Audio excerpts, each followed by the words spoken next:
सच के साथ। नमस्कार, सिटी वाराणसी लाइव में आप सभी का स्वागत है। मैं हूं अमित मिश्रा। आइए देखते हैं आज के हेडलाइंस।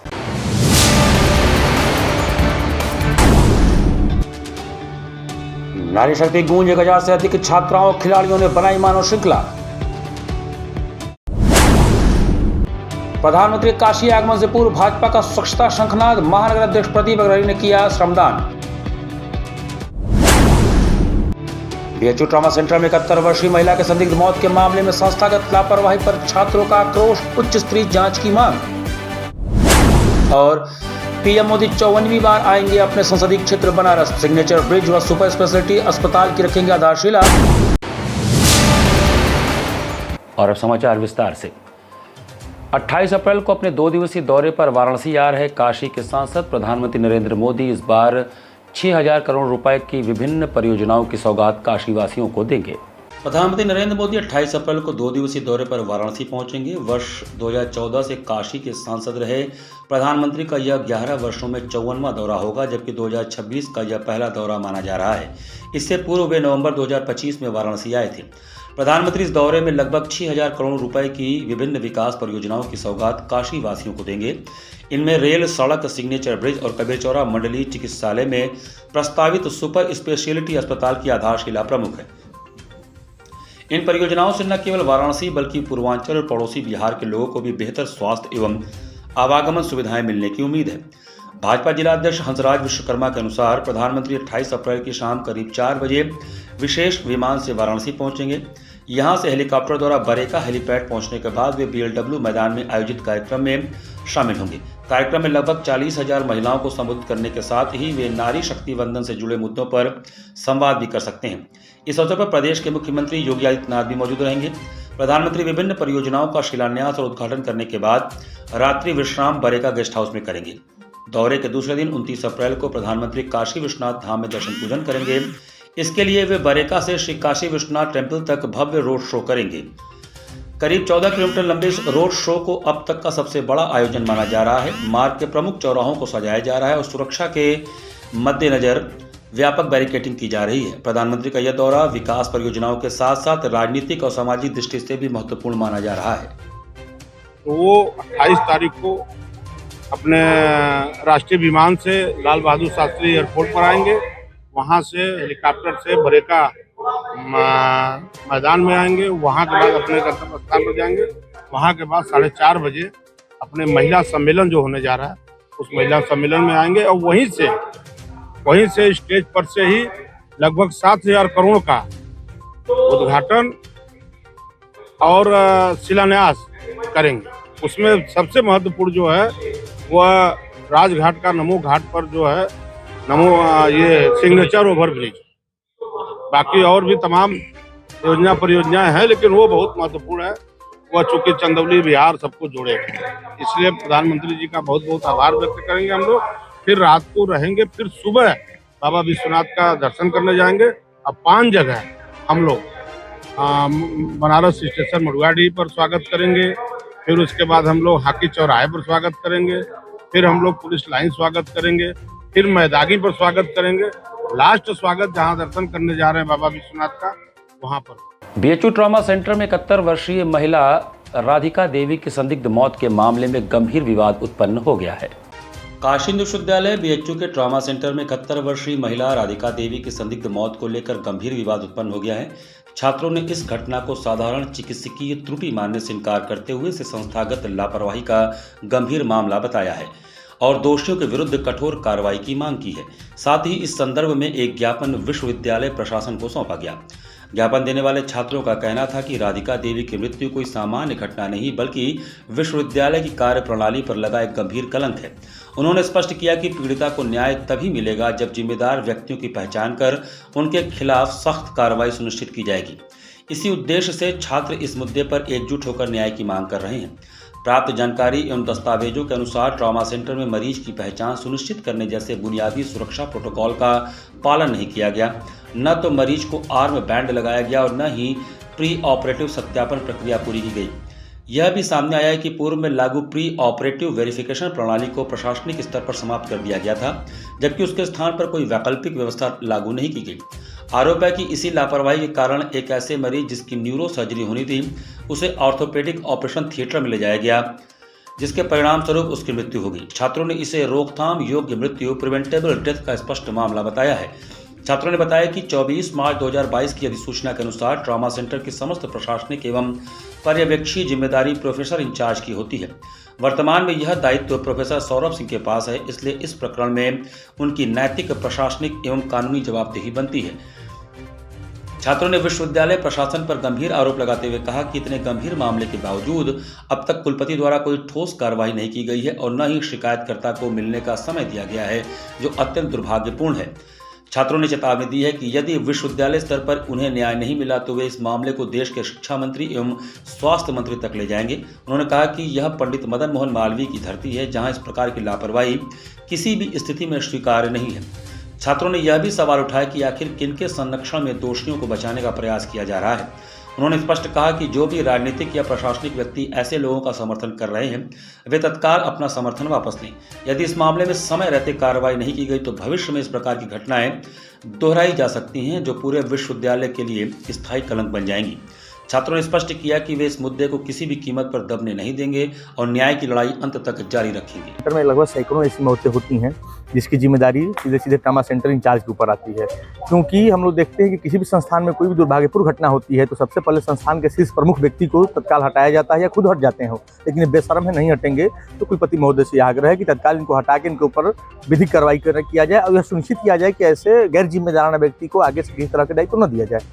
इस तरह घटना कई बार जो है ट्रॉमा में घट चुकी है, उसके बावजूद जो है इस तरह की घोर लापरवाही क्या करेंगे? जी, वही तो हम लोग को समझ में नहीं आ रहा कि इन लोगों को कौन संरक्षण दे रहा है। ऐसे तत्वों को जो लोग लगातार अराजकता कर रहे हैं, इनके ऊपर वित्तीय अनियमितताओं के आरोप हैं। छात्र, अध्यापक, कर्मचारियों, आम जनमानस, गरीब, दलितों के साथ शोषण होता है, मारपीट बाउंसर करते हैं। मतलब एक तरह से पूरा गुंडागर्दी का माहौल है वहाँ पर। मर जाओ, कोई सुनवाई नहीं है। तो इसकी बहुत मतलब जड़ गहरी है और इसके ऊपर पता नहीं कौन कौन लोग जिम्मेदार हैं। तो हम लोग प्रधानमंत्री जी से, गृह मंत्री जी से, अपने कुलपति महोदय के माध्यम से हम लोग जो है कि उम्मीद करते हैं कुछ सही कार्रवाई करें, इन दोषियों को जेल भेजने की कार्रवाई करें। जी, अभी हाल ही में हमको पता होगा कि विगत कुछ दिन पहले ही ट्रॉमा सेंटर में लापरवाही के कारण एक महिला की मृत्यु हो जाती है। उससे कुछ दिन पहले ही विश्वविद्यालय के एक छात्र का दुर्घटना होता है, जो वहाँ पे भी कहीं ना कहीं लापरवाही के कारण उसकी मृत्यु को माना जाता है। आप देख सकते हैं कि ट्रॉमा सेंटर में जब इस मृत्यु के बाद कुलपति महोदय ने कहा कि हम जांच कमेटी बैठाएंगे और किसी को बख्शा नहीं जाएगा। वहीं आईएमएस के निदेशक ने भी यही कहा कि हम इस पर सख्त से सख्त कार्रवाई करेंगे। लेकिन लगभग 15-20 दिनों के बाद भी कोई मामला ऐसा नहीं आया जिसमें कार्रवाई की बात की गई हो। दूसरी तरफ जब हमारे पत्रकार बंधुओं ने उनसे सवाल जवाब किए तो ये मामला खुल के आया कि प्री ऑपरेटिव रूम का न होना, हाथों में हैंड बैंड का न होना, ये दुर्घटना का प्रमुख कारण माना जाता है। ये एक दुर्घटना नहीं बल्कि साजिशन हत्या कह सकते हैं। इनकी लापरवाही से किसी की मृत्यु हो जाए, इससे बड़ी दुर्घटना की कोई बात नहीं हो सकती, इससे बड़ी कोई बेशर्मी की बात नहीं हो सकती। ऐसे लोगों पे सख्त सख्त कार्रवाई होनी चाहिए। वहीं ट्रॉमा सेंटर के जो प्रमुख पदाधिकारी हैं उनको इस पद को छोड़ के जिम्मेदारी के साथ अपनी गलती माननी चाहिए। और मेरा तो ये मानना है कि विश्वविद्यालय प्रशासन को ऐसे लोगों पे मुकदमा दर्ज कराना चाहिए। प्रधानमंत्री के 2 दिवसीय काशी दौरे को लेकर भारतीय जनता पार्टी महानगर ने अपनी तैयारियां तेज कर दी हैं। मंगलवार को प्रधानमंत्री नरेंद्र मोदी के 2 दिवसीय काशी दौरे को लेकर भारतीय जनता पार्टी महानगर ने अपनी तैयारियां तेज कर दी हैं। इसी क्रम में सोमवार को महानगर अध्यक्ष प्रदीप अग्रहरि के नेतृत्व में मलदैया स्थित सरदार वल्लभ भाई पटेल चौराहा पर एक वृहद स्वच्छता अभियान चलाया गया। अभियान का शुभारंभ करते हुए महानगर अध्यक्ष प्रदीप अग्रहरि ने सर्वप्रथम लौह पुरुष सरदार वल्लभ भाई पटेल की प्रतिमा का जलाभिषेक कर उसे स्वच्छ किया। इसके पश्चात उन्होंने प्रतिमा पर माल्यार्पण कर श्रद्धासुमन अर्पित किए। श्रद्धांजलि अर्पित करने के बाद महानगर अध्यक्ष के नेतृत्व में कार्यकर्ताओं ने हाथों में झाड़ू थामकर पूरे मलदैया चौराहे और उसके आसपास के क्षेत्र में व्यापक सफाई अभियान चलाया। अभियान के दौरान सड़क किनारे जमा कचरे को हटाया गया। इस अवसर पर कार्यकर्ताओं को संबोधित करते हुए महानगर अध्यक्ष ने कहा कि हमारे जनप्रिय प्रधानमंत्री नरेंद्र मोदी जी अपने संसदीय क्षेत्र काशी पधार रहे हैं। काशी वासियों के लिए यह गौरव का क्षण है। प्रधानमंत्री जी ने देश को स्वच्छ भारत का मंत्र दिया है। उनके स्वागत में पूरी काशी को स्वच्छ और सुंदर बनाना हमारा कर्तव्य है। इसी क्रम में आज हमने सरदार पटेल चौराहे पर सफाई अभियान चलाया है और यह अभियान निरंतर जारी रहेगा ताकि बाबा की नगरी अपने भव्य स्वरूप में प्रधानमंत्री जी का स्वागत कर सके। इस सफाई कार्यक्रम में प्रमुख रूप से पूर्व प्रदेश उपाध्यक्ष राकेश त्रिवेदी, मंडल अध्यक्ष मनोज सोनकर, पार्षद सुशील गुप्ता, सिद्धनाथ शर्मा, नवीन कपूर, चंद्रशेखर उपाध्याय, मधुकर चित्रांश, अशोक जाटव, सत्य प्रकाश जायसवाल, अनिल तिवारी, रंजीत सोनकर, मनोज विश्वकर्मा, आशीष कृष्ण अग्रहरि, विशाल चौरसिया आदि रहे। वाराणसी सहित पूरे पूर्वांचल में इन दिनों गर्मी का मिजाज तल्ख होता जा रहा है। इसके चलते दोपहर होते ही सड़कें, बाजार, घाट इत्यादि सन्नाटे में हो जा रहे हैं। वाराणसी समेत पूरे पूर्वांचल में इन दिनों गर्मी का मिजाज हर दिन बिगड़ रहा है और इसमें लगातार इजाफा हो रहा है। गर्मी का आलम यह है कि सड़क, घाट और बाजार सभी जगह दिन चढ़ने के साथ ही सन्नाटा होना शुरू हो जा रहा है। दूसरे प्रहर तक लोग घरों में दुबक गए हैं। सोमवार को मौसम ने थोड़ी मेहरबानी की और हवा में नमी के कारण थोड़ी राहत मिली। ऐसे में दिन का तापमान 41.5 डिग्री सेल्सियस रिकॉर्ड किया गया, जो रविवार की अपेक्षा करीब 3 डिग्री सेल्सियस कम था। सोमवार को सुबह 10 बजे तक मौसम सामान्य सा महसूस किया गया, लेकिन दोपहर होने के बाद एक बार तपिश हावी रहा और सड़कों पर रोज की तरह सन्नाटा छा गया। मौसम वैज्ञानिकों की माने तो 29 अप्रैल को बादल दस्तक देंगे, जिससे अगले 3 दिन में बूंदाबांदी की संभावना है। गर्मी का सबसे अधिक असर मणिकर्णिका घाट पर देखा जा रहा है, जहां दूर दराज से आने वाले शव यात्रियों को भारी दिक्कतों का सामना करना पड़ रहा है। मणिकर्णिका घाट पर इन दिनों सुंदरीकरण का कार्य चल रहा है। ऐसे में वहां धूप से बचाव के लिए कोई उपाय नहीं किया गया है, जिसके कारण शव यात्रियों को दोपहर के समय बड़ी ही दिक्कतों का सामना करना पड़ रहा है। गर्मी से बचाव के लिए सिंह मेडिकल के प्रबंध निदेशक डॉक्टर अशोक सिंह ने लोगों से अपील किया है कि लोग दोपहर 12 से 4 बजे तक बाहर निकलने से बचें। पानी, ORS और नींबू पानी का सेवन करें। सिर ढककर ही बाहर निकलें। बच्चों और बुजुर्गों का विशेष ध्यान रखें। गर्मी बहुत तेज़ी से बढ़ रही है और लोगों से अनुरोध है कि जब भी घर से बाहर निकलें तो लिक्विड लेके निकलें। जूस वगैरह, दाल वगैरह, मट्ठा है या पानी है, भरपूर पानी पी के चलें और पानी लेके चलें। साथ में कोशिश करें कि कॉटन, यदि कपड़ा हो तो कॉटन कपड़ा पहने, हल्का कपड़ा रहे और मुंह ढक के और सर ढक के चलें, क्योंकि इस पर ज़्यादा प्रभाव पड़ेगा। और जितने भी पानी वाले फल हैं उनका उपयोग करें, तो हमें लगता है कि इससे गर्मी बचाव हो सकता है। भीषण गर्मी है तो उस पर और जो रोड पर चल रहे हैं तो कैसे? रोड पर चल रहे हैं तो कॉटन कपड़ा पहन के चलें, कपड़ा ढका रहे, सर ढका रहे, चेहरा भी ढक लें, जिससे कि डायरेक्ट लाइट जो है शरीर के ऊपर न पड़े। और पानी शरीर में रहे, पानी पी के चलें, पानी ले के चलें। जहाँ भी पानी मिल जाए, साफ़ सुथरा पानी, वहाँ पानी ले लें। और पानी वाले जो फल हैं, जैसे तरबूज है, खरबूज है, ककड़ी है, खीरा है, इन सबों का उपयोग ज़्यादा करें, तो हमें लगता है कि कुछ बचाव जो है किया जा सकता है। प्रधानमंत्री नरेंद्र मोदी के आगमन से पहले सोमवार को वाराणसी में नारी शक्ति का अभूतपूर्व प्रदर्शन देखने को मिला। 1000 के करीब महिलाओं और खिलाड़ियों ने मानव श्रृंखला बनाई। प्रधानमंत्री नरेंद्र मोदी के आगमन से पहले सोमवार को वाराणसी में नारी शक्ति का अभूतपूर्व प्रदर्शन देखने को मिला। 1000 से अधिक महिला खिलाड़ियों और विकास इंटर कॉलेज की छात्राओं ने एकजुट होकर नारी वंदन अधिनियम के समर्थन में विशाल मानव श्रृंखला बनाई और पूरे शहर को महिला सशक्तिकरण का संदेश दिया। हाथों में तख्तियां और तिरंगा लिए छात्राओं व खिलाड़ियों का उत्साह देखते ही बन रहा था। मानव श्रृंखला के बाद सभी प्रतिभागियों ने विकास इंटर कॉलेज से नटनिया दाई मंदिर तक जागरूकता मार्च निकाला। इस दौरान राहगीरों और स्थानीय लोगों को नारी वंदन अधिनियम के लाभों के बारे में विस्तार से बताया गया। इस कार्यक्रम में handball, rugby, table tennis, judo और हॉकी की महिला खिलाड़ियों की सक्रिय भागीदारी रही। खिलाड़ियों ने एक स्वर में कहा कि केंद्र सरकार द्वारा महिलाओं के लिए उठाए गए कदम सराहनीय है। उनका विश्वास है कि संसद और विधानसभाओं में 33% आरक्षण मिलने से महिलाओं की स्थिति में ऐतिहासिक बदलाव आएगा और वे निर्णय लेने की प्रक्रिया में मजबूत भागीदारी निभा सकेंगी। कार्यक्रम के संयोजक डॉक्टर A.K. सिंह ने बताया कि उनका संस्थान हमेशा से महिलाओं को हर क्षेत्र में आगे बढ़ाने के लिए समर्पित रहा है। उन्होंने गर्व के साथ बताया कि कॉलेज से अब तक 3 अंतर्राष्ट्रीय और 22 राष्ट्रीय स्तर की महिला खिलाड़ी देश और शहर का नाम रोशन कर चुकी हैं। यह आयोजन केवल एक समर्थन कार्यक्रम नहीं, बल्कि बदलते भारत की तस्वीर भी पेश करता है,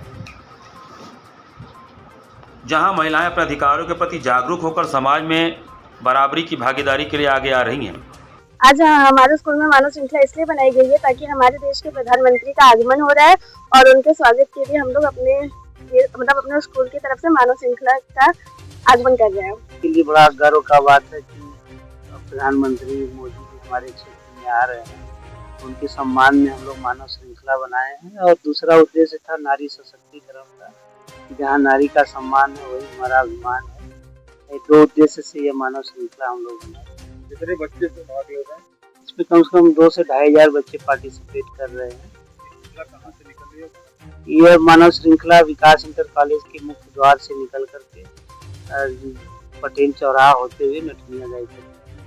सरदार वल्लभ भाई पटेल स्मारक के अध्यक्ष राणा प्रताप सिंह ने पीजीआई लखनऊ के पास पटेल स्मारक अतिथि निवास बनवाए जाने के बारे में जानकारी दी।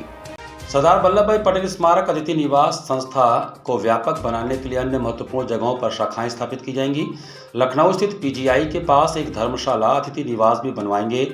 इससे पीजीआई में उपचार के लिए जाने वाले मरीजों और उनके तीमारदारों को आवासीय सुविधा होगी। यह बातें संस्था के अध्यक्ष राणा प्रताप सिंह पटेल ने कार्यभार संभालने के बाद शनिवार को कही। वह तेलियाबाग स्थित अतिथि निवास पर पत्रकारों से बातचीत कर रहे थे। उन्होंने कहा कि गरीब विद्यार्थियों को उच्च तथा तकनीकी शिक्षा हासिल करने के लिए आर्थिक सहायता और छात्रवृत्ति दी जाएगी। गरीब महिलाओं को आत्मनिर्भर बनाने के लिए वोकेशनल ट्रेनिंग दिलाकर उन्हें स्वरोजगार स्थापित करने में मदद की जाएगी। अजय कुमार सिंह, सच्चिदानंद ब्रह्मचारी, रामाश्रय सिंह, अरुण सिंह, मनोज पटेल आदि इस अवसर पर उपस्थित रहे। धर्मशाला ही नहीं है, धार्मिक कार्यों के अलावा सामाजिक कार्य में भी सबसे ज्यादा बढ़ चढ़कर योगदान करती है। और सबसे बड़ी मैं बात बता दे रहा हूँ कि मैं सरकार से या किसी अन्य लोगों से, अन्य जातियों से एक पैसे का योगदान नहीं देते। सब गरीब मेहनत कर किसान इसमें कंट्रीब्यूट करते हैं और उन्हीं की गाढ़ी कमाई से ये इतनी बड़ी संस्था खड़ी हो रही है। हम एनजीओ के रूप में जो सुविधा प्रदान कर सकते हैं हम मैक्सिमम प्रदान करने की कोशिश कर रहे हैं। हमारा उद्देश्य है कि गरीब लड़कियों की शादी में भरपूर योगदान दे करके उन गरीब लड़कियों के समाज के, और सभी नहीं समाज की गरीब लड़कियों की शादी में योगदान दे सकते। जिस उद्देश्य से आप लोगों ने हम लोगों को बनाया है उस उद्देश्य को और आगे बढ़ाएंगे।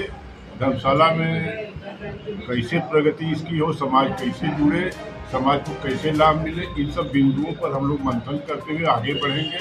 जैसा कि अध्यक्ष जी ने बोला है कि पीजीआई के पास लखनऊ में जमीन खरीदने का काम हम लोगों का चालू हो गया, लोग लग चुके हैं, जमीन देखी जा रही है। महीना, 2 महीना, 3 महीना, 4 महीना के अंदर अध्यक्ष जी वगैरह हमारे मित्रों के द्वारा, हमारी कमेटी के द्वारा जमीन ये चयनित कर ली जाएगी। इसको हम लोग परचेज कर लेंगे। लक्ष्य ये है कि हमारे गरीब तबके के चाहे जिस भी जाति के लोग वहाँ जाएं, उनको सेवा मिले, सस्ता में मिले, अच्छी ढंग से मिले।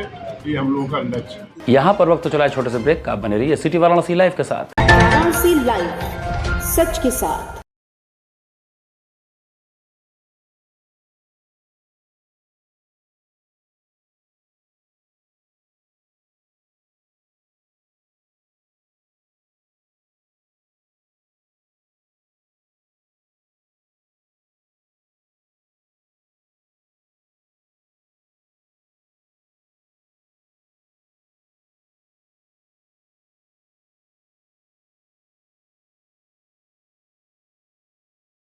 स्वामी हरसिवानंद पब्लिक स्कूल छात्र छात्राओं हेतु वातानुकूलित छात्रावास की सुविधा, हर तिमाही युक्त खेल का मैदान, इंडोर गेम आउटडोर गेम की सुविधा, जिम, योगा, ध्यान की विशेष कक्षा, एनसीसी एबीसी सर्टिफिकेट तथा करियर काउंसलिंग की सुविधा, विज्ञान, कला तथा कॉमर्स के साथ वैकल्पिक विषयों की एक लंबी श्रृंखला, कम फीस में उत्कृष्टतम अध्ययन की व्यवस्था, शहर के सभी क्षेत्रों में बस की सुविधा, विज्ञान, कंप्यूटर तथा सभी आधुनिकतम प्रयोगशाला उपलब्ध, audio video classes. Swami Harsivanand public school and hostel, शिक्षण समूह शाखाएं Garhwa Ghat, Ramna, Varanasi. Phone number 9554995413, Jagatganj Varanasi. Phone number 7408457111, Banpurwa, Ramna, Varanasi. Phone number 9554955412, railway station road, Churk, Sonbhadra. Phone number 7081109710, Marsara, Ghorawal, Sonbhadra. Phone number 954963199495 एवं स्वामी हरसिवानंद महाविद्यालय, चुर्क, सोनभद्र। Phone number 7081109711।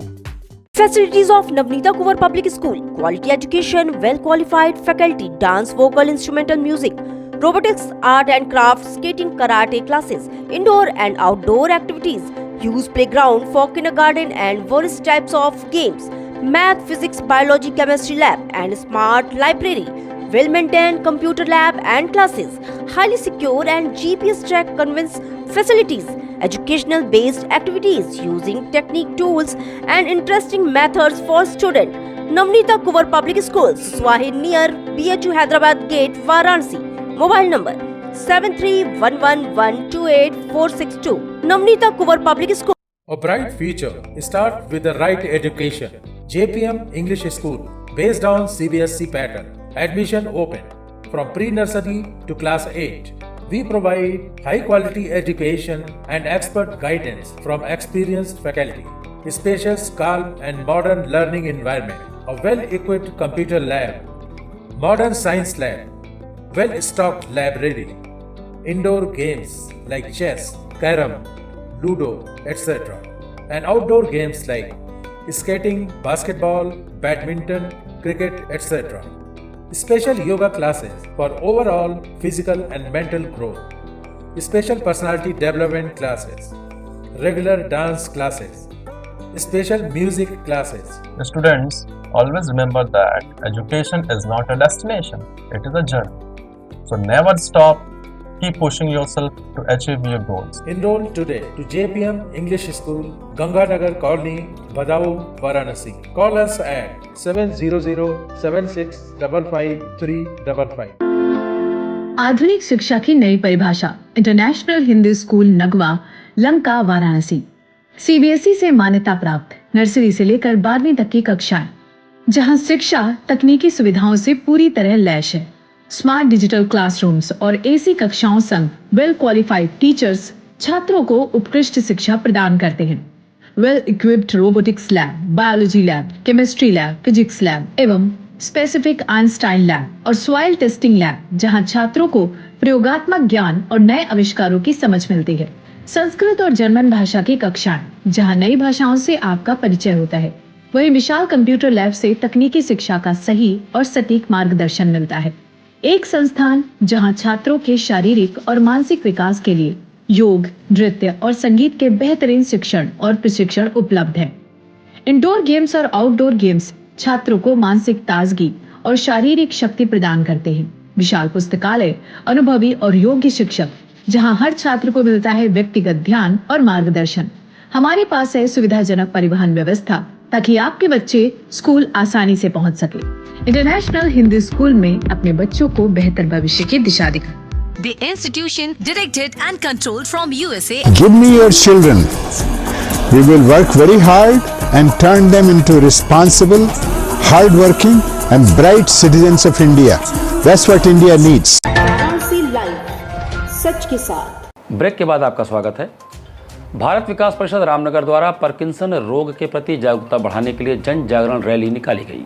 रामनगर में मॉल मूवमेंट ऑफ जॉय के अंतर्गत भारत विकास परिषद रामनगर द्वारा पार्किंसन रोग के प्रति जागरूकता बढ़ाने हेतु जन जागरण रैली निकाली गई। रैली के पश्चात रामनगर तिवारी कटरा स्थित काशी न्यूरो क्लिनिक में एक संगोष्ठी का आयोजन किया गया। कार्यक्रम में न्यूरो सर्जन डॉक्टर गौरव श्रीवास्तव ने बताया कि पार्किंसन एक गंभीर न्यूरोलॉजिकल रोग है जो व्यक्ति के शरीर के मूवमेंट को प्रभावित करता है। इस रोग से 60 वर्ष या उससे ऊपर के व्यक्ति अधिक प्रभावित हो रहे हैं। समाज में इसके प्रति जागरूकता बढ़ाना अत्यंत आवश्यक है ताकि समय पर इसकी पहचान और सही उपचार संभव हो सके।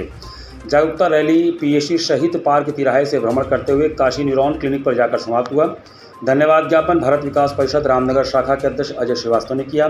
कार्यक्रम में प्रमुख रूप से वरिष्ठ नेत्र रोग चिकित्सक डॉक्टर तेज बली सिंह, रुद्र प्रताप सिंह, बालकृष्ण दीक्षित, पार्षद लल्लन सोनकर, डॉक्टर विजय आनंद तिवारी, बीके सिंह, रवि श्रीवास्तव, विजय मिश्रा, गुलाब प्रसाद, गोपाल गुप्ता, विजय श्रीवास्तव, श्याम जी, नीरज गुप्ता, दिनेश सिन्हा, राकेश कुमार, भारत लाल आदि प्रमुख रूप से उपस्थित रहे। घाट संध्या कार्यक्रम में कोलकाता के कौशिक माइती का मनोहारी कथक नृत्य हुआ। जिला प्रशासन के अभिनव पहल पर रविवार को सुबह बनास के अंतर्गत घाट संध्या कार्यक्रम में कोलकाता से पधारे युवा कलाकार कौशिक माइती ने कार्यक्रम का शुभारंभ देश राग और 3 ताल के ऊपर आधारित कथक नृत्य, तत्पश्चात अर्धनारीश्वर स्तुति जो राग भट्टियार और झपताल के ऊपर आधारित एवं समापन एक तराना जो राग कलावती और 3 ताल में प्रस्तुत किया। कलाकार ने पद लय, ताल, अंग संचालन एवं घुंघरुओं की झनकार के माध्यम से दर्शकों के हृदय को भावविभोर किया। कलाकार को प्रमाण पत्र समाज सुधारक शैलेश गुप्ता ने प्रदान किया। कार्यक्रम का संयोजन सुबह बनास के सचिव एवं संस्थापक डॉक्टर रत्नेश वर्मा ने किया। कार्यक्रम का सफल संचालन सीमा केसरी ने किया। इस अवसर पर श्रीजा विश्वास सहित भारी संख्या में दर्शकगण उपस्थित रहे।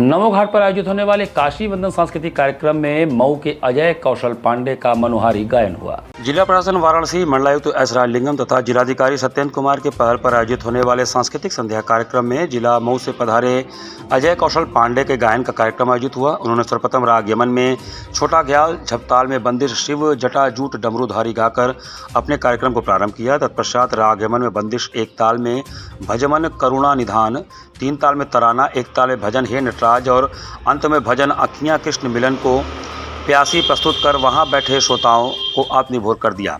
इनके साथ तबले पर शिवानंद शर्मा और हारमोनियम पर दुर्गेश यादव ने कुशलतापूर्वक संगत किया।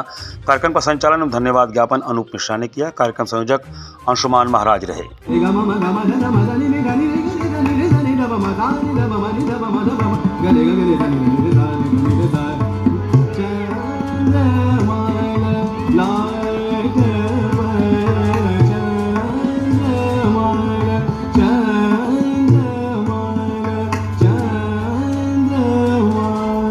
वाराणसी सेवई गृह उद्योग व्यवसायी संघ का वार्षिक कार्यक्रम कांतिलाल कुंज में आयोजित हुआ। वाराणसी सेवई गृह उद्योग व्यवसायी संघ का वार्षिक कार्यक्रम रविवार को सच्चेलाल अग्रहरी की अध्यक्षता में सेवई मंडी स्थित कांति कुंज लॉन में संपन्न हुआ। इस बार यह वार्षिक कार्यक्रम सेवई व्यापारियों का पारिवारिक कार्यक्रम था, जिसमें सभी व्यापारी बंधु के घर की महिलाओं एवं बच्चों ने बढ़ चढ़कर हिस्सा लिया। कार्यक्रम में मुख्य अतिथि के रूप में रविंद्र कुमार जायसवाल, राज्य मंत्री उत्तर प्रदेश सरकार एवं मंडल अध्यक्ष हिंदू युवा वाहिनी अमरीश सिंह भोला, वाराणसी व्यापार मंडल अध्यक्ष अजीत सिंह बग्गा विशिष्ट अतिथि थे। कार्यक्रम में मुख्य रूप से उपाध्यक्ष राजकुमार मौर्य, कोषाध्यक्ष संजय केसरी, महामंत्री राजेंद्र कुमार मौर्य, लकी विश्वकर्मा, संजय मौर्य, अशोक केसरी, पवन केसरी, नवीन मौर्य, आनंद मौर्य, राम कुमार केसरी, विवेक मौर्य, अरुण वर्मा, अनंतलाल केसरी, महेश अग्रहरी, रिकेश अग्रहरी, अंकित कश्यप आदि लोग उपस्थित थे। कार्यक्रम के अंत में व्यापार मंडल के बड़े बुजुर्गों को भी माला एवं अंग वस्त्र पहनाकर सम्मानित किया गया। गृह उद्योग का वार्षिक कार्यक्रम है जो लगभग 17 साल से चला आ रहा है और इस बार इस कार्यक्रम को हम हर साल की भांति पारिवारिक कार्यक्रम लेकर चलते। इसमें महिलाएं, बच्चे भी सब परिवार सेवई व्यापार मंडल से संबंधित जो परिवार है उनके परिवार के महिलाएं, बच्चे भी शामिल रहते हैं और ये अपने रूप में भव्य कार्यक्रम हर साल होता रहता है। इसी के साथ सिटी वाराणसी लाइव का ये संस्करण हम ही समाप्त करते हैं। मुझे दीजिए आज्ञा। नमस्कार।